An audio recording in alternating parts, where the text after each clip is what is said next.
மனமொழிகளால் போற்றி வணங்கி இந்த பதிவை ஆரம்பிக்கிறேன். இந்த பதிவில் நான் பார்க்கக்கூடிய விஷயம் என்ன அப்படின்னா, நட்சத்திர சித்தாந்தங்களை பற்றி பார்த்துட்டு இருக்கோம். அதில் இப்போ நம்ம பார்க்கக்கூடிய நட்சத்திரம் என்ன அப்படின்னா புனர்பூச நட்சத்திரம். புனர்பூச நட்சத்திரம் ராமபிரான் பிறப்பு நட்சத்திரம். இந்த புனர்பூச நட்சத்திரத்தில் பிறந்தவங்க இந்த புனர்பூச நட்சத்திரத்திலே பிறக்கணும் அப்படின்னா புண்ணியம் செய்திருக்க வேண்டும்னு சொல்லுவாங்க. புனர்பூச நட்சத்திரத்தில் ஒரு பிறப்பெடுக்கணும் அப்படின்னா புண்ணியம் செஞ்சிருக்க வேணும். இந்த நட்சத்திரத்தினுடைய அதிதேவதை யார் அப்படின்னா அதிதி. அதிதி என்பது இந்த நட்சத்திரத்தினுடைய அதிதேவதை. இந்த நட்சத்திரத்தினுடைய ஸ்தலம் எங்கே இருக்குது அப்படின்னா ஆலங்குடி குரு பகவான். இந்த ஸ்தலத்துக்கு சென்று அபிஷேகங்கள் ஆராதனைகள் செய்வது, அங்கு யாரை கும்பிடணும் அப்படின்னா தட்சிணாமூர்த்தியை வழிபாடு செய்வது. தட்சிணாமூர்த்தியை வழிபாடு செய்வது இந்த நட்சத்திரக்காரர்களுக்கு ரொம்ப ரொம்ப சிறப்பை தரக்கூடியது. இந்த நட்சத்திரத்தில் பிறந்தவங்க வணங்க வேண்டிய அல்லது அவங்க கையில் அணியக்கூடிய மோதிரங்கள் என்ன அப்படின்னா, வணங்க வேண்டிய தெய்வம் தட்சிணாமூர்த்தி, அணியக்கூடிய மோதிரம் என்ன அப்படின்னா சூரியனுடைய உருவம் பதித்த மோதிரத்தை வணங்க வேண்டும், சூரிய நமஸ்காரம் செய்ய வேண்டும். அப்படி இவங்க எப்போ அணியலாம் அப்படின்னா தேய்பிரல் வரக்கூடிய ஞாயிற்றுக்கிழமை அன்னைக்கு அணிந்து கொள்வது ரொம்ப ரொம்ப சிறப்பும்.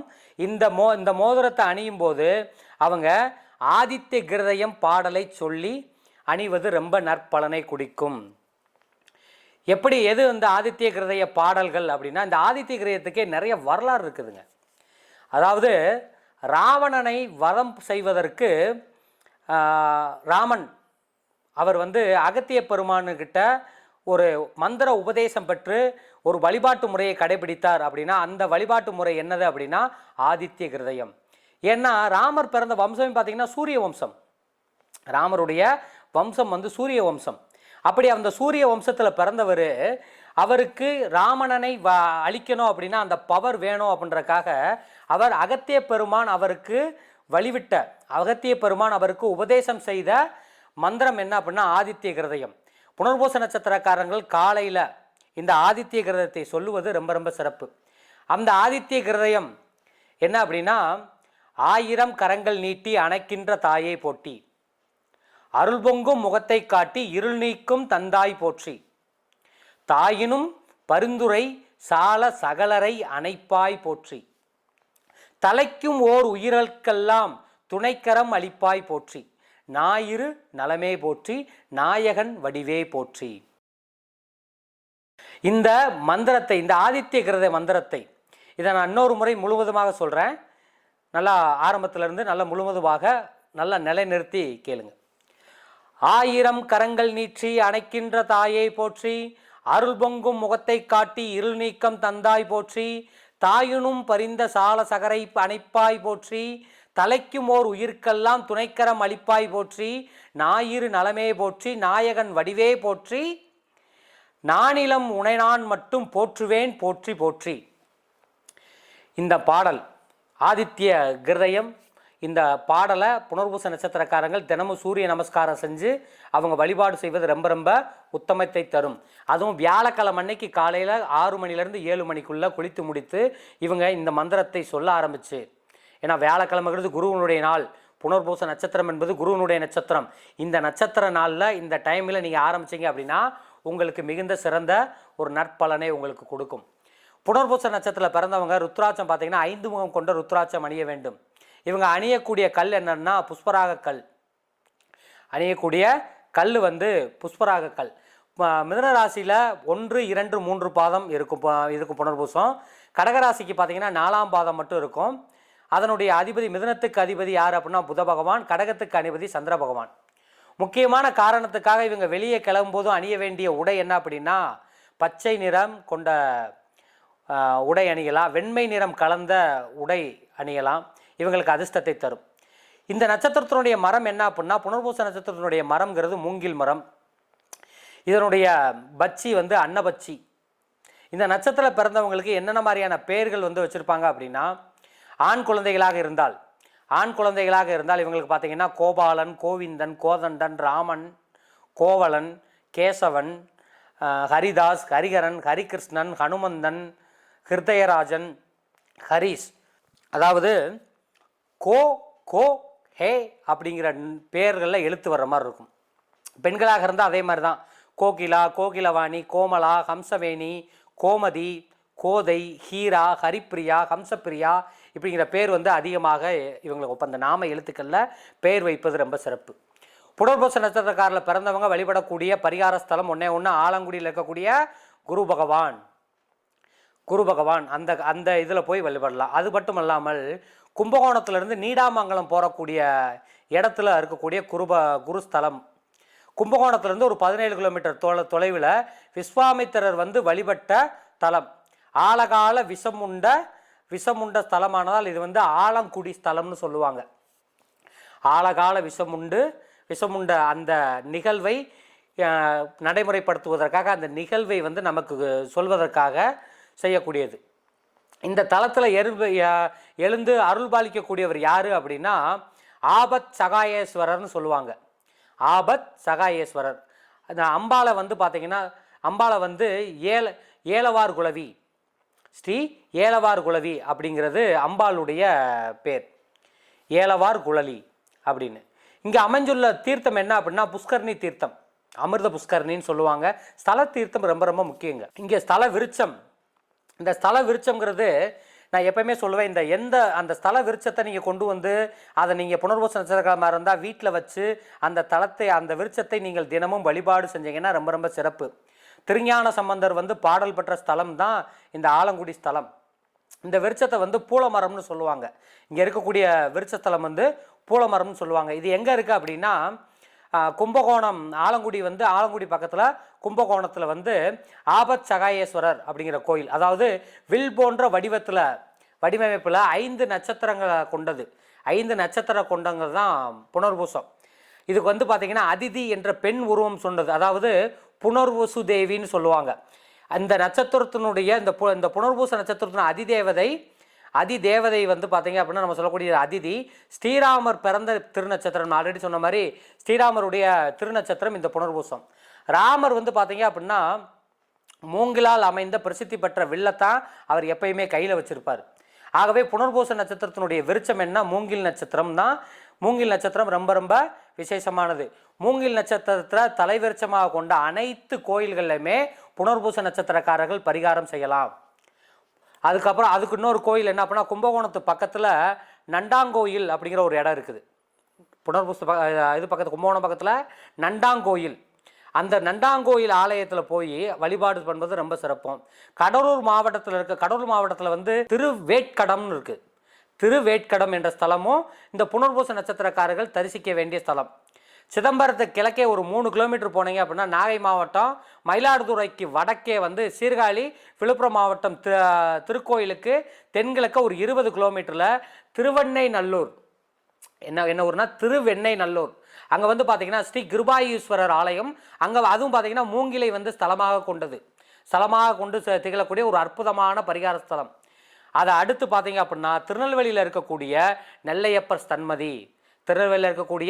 நெல்லையப்பர் சன்னதி தொல்லைகளை போக்கும் பரிகார ஸ்தலம். புனர்பூச நட்சத்திரத்தில் பிறந்தவங்க கொஞ்சம் சிற்றின்ப பிரியர்களாக இருப்பாங்க. தன்னுடைய உடலுக்கு தன்னுடைய சுகபோகங்களை அதிகமாக அனுபவிக்கக்கூடிய எண்ணம் அதிகமாக இருக்கும். தற்பெருமை நிறையா பேசக்கூடியவங்களாக இருப்பாங்க. பேச்சாற்றல், இவங்களுடைய பேச்சு வந்து நல்ல ஒரு பேச்சு ஆற்றல் கொண்டவங்களாக இருப்பாங்க. கொஞ்சம் சுறுசுறுப்பு அதிகமாக இருக்கும்.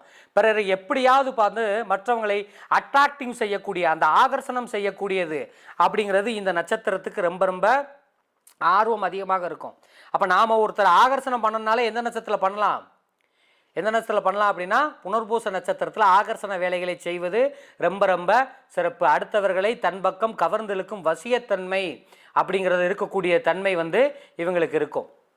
அவங்க அதிகமாக வந்து காயத்ரி மந்திரத்தை, அதாவது ராமருடைய காயத்ரி மந்திரத்தை சொல்லி வர வாழ்க்கையில் வசதிகள் கூடும், ஒளிமயமான ஒரு எதிர்காலம் உண்டாகும். அப்படி ராமருடைய காயத்ரி மந்திரம் என்னன்னா ஓம் தசரதராய வித்மகே சீத வல்லபாய தீமகே தன்னோ ராம பிரஜோதயாக. தசரதன்னா யாரு? தந்தை. ஏன்னா சூரியன் வந்து இதுக்கு நம்ம சொன்னதுனால சூரியனுடைய வார்த்தையை நம்ம சேர்க்கிறோம். சீத வல்லபாய தீமகே அப்படிங்கிறது. ஏன்னா பிளவுபட்ட நட்சத்திரங்கள் எப்பயுமே தன்னிச்சயமான ஒரு காரியங்களை செய்யாதுங்க.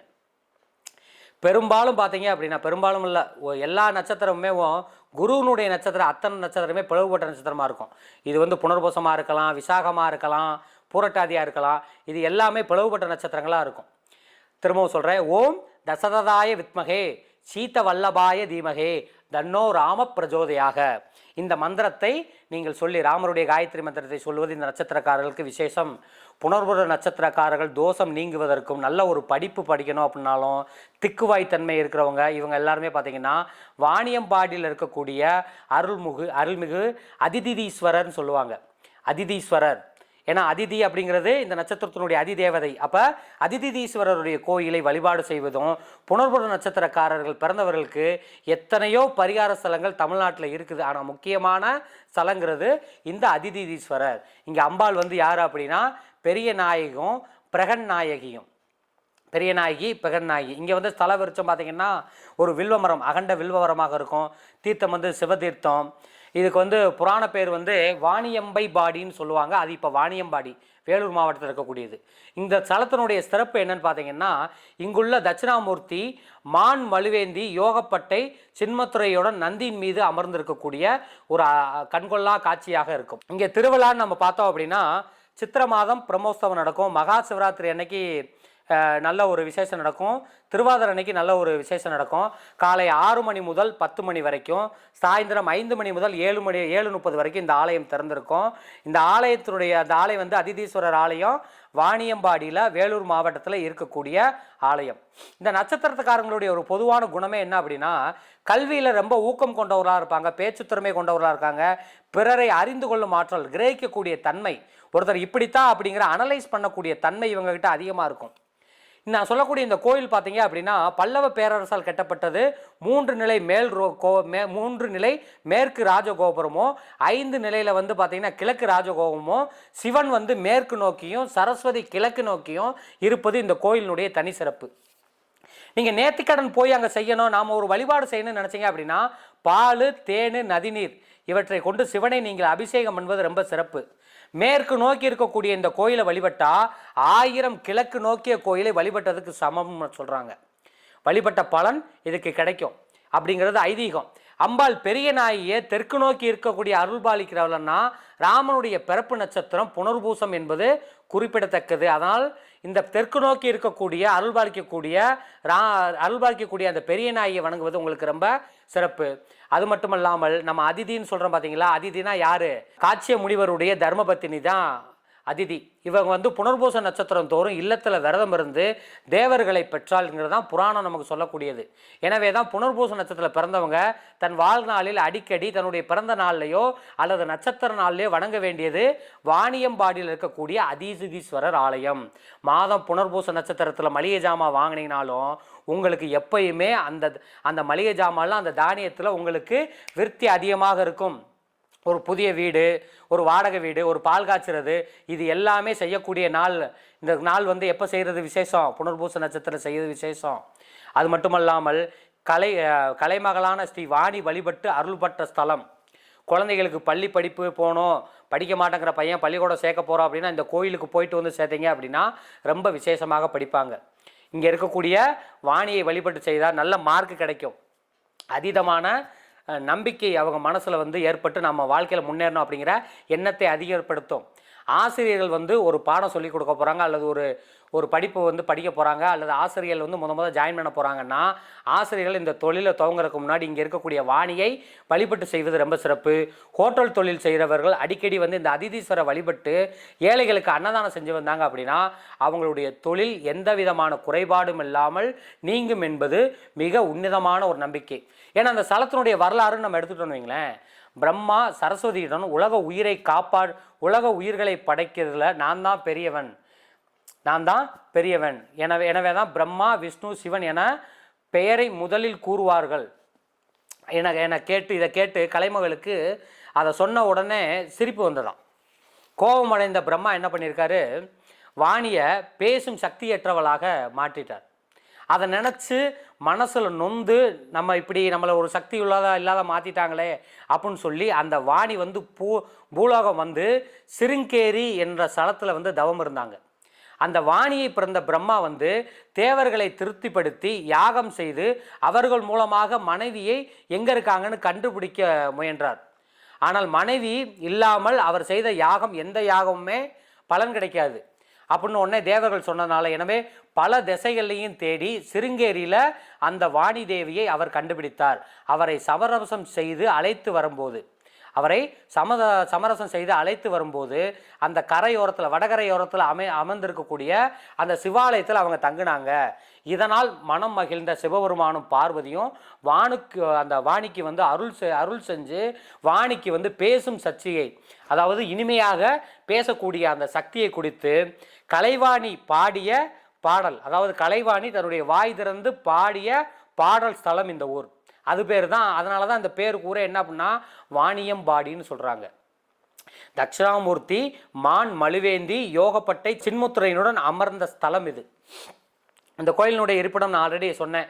வேலூர்லேருந்து கிருஷ்ணகிரி போகிற வழியில் ஒரு 67 கிலோமீட்டர் தூரத்தில் இந்த வாணியம்பாடி இருக்குது. வாணியம்பாடி பேரூர்லேருந்து ஒரு 3 கிலோமீட்டர் தூரத்தில் இருக்கக்கூடியதான் பழைய வாணியம்பாடி பக்கத்தில் தான் இந்த கோயில் வந்து அமர்ந்திருக்குது. நீங்கள் உங்கள் வாழ்க்கை அதனால தான் வந்து பேச்சு வரல அப்படின்னா அந்த கோயிலில் போய் நீங்கள் வழிபாடு பண்ணுங்கன்னு சொல்கிறோம்.